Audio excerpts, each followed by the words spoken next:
Okay, let's talk about number 36. This is an interesting way of looking at things.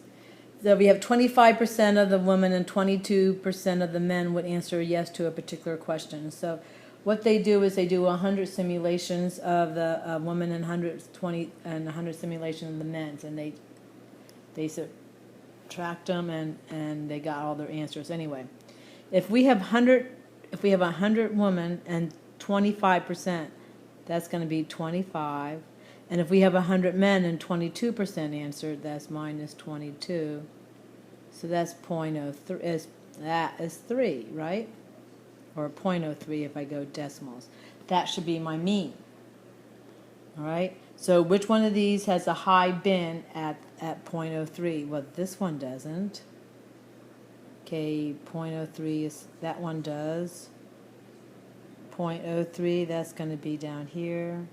0.03 is not even here. Let's go over to the next guy, E. I couldn't get it all in one graph. 0.03 is not even on here.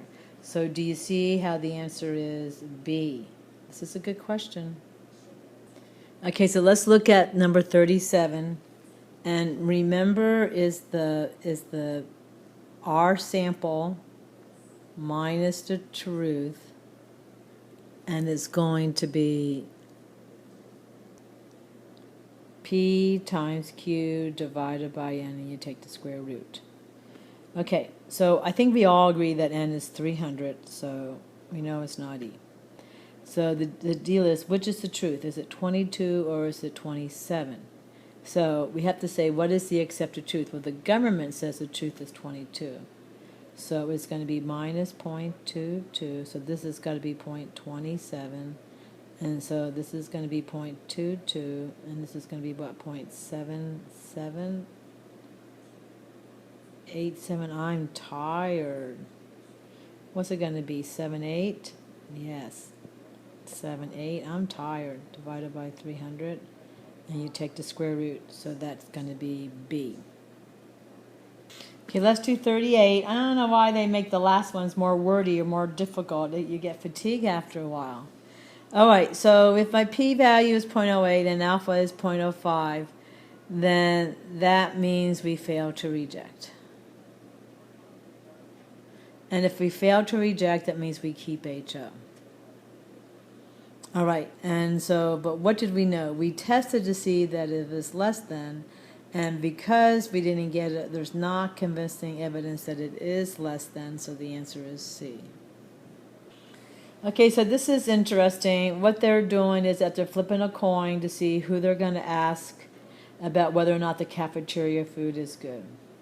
And so let's think about this. For the most part, the people choose whether or not to eat in the cafeteria, so they must begin to think that it is okay.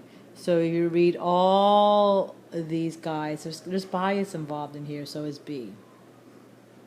Okay, let's finish this last one, and this is a trick onto trees. And so the first light is either red or is not red, and the second light is red or is not red.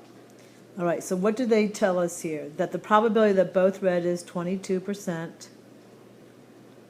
Let me change my color. So the probability that they're both red is 22.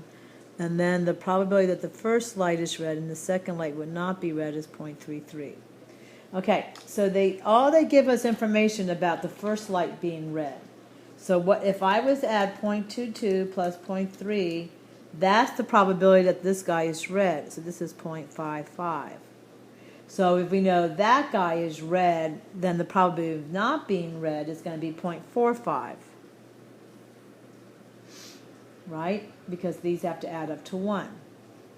All right, so what do I know then? So 0.55 times x, which is the probability of being red, is equal to 0.22. So the probability that is red is equal to 0.22 divided by 0.55, which is 0.4.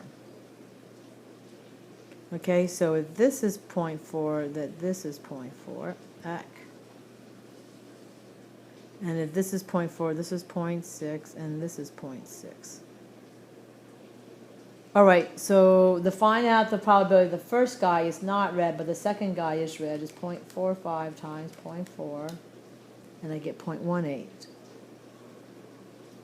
Okay, so all they want to know is the second guy is red. So this is red and this is red. I mean, I can find out the last guy if I want to. So 0.22 plus 0.18 is 0.4. So the answer to this is A.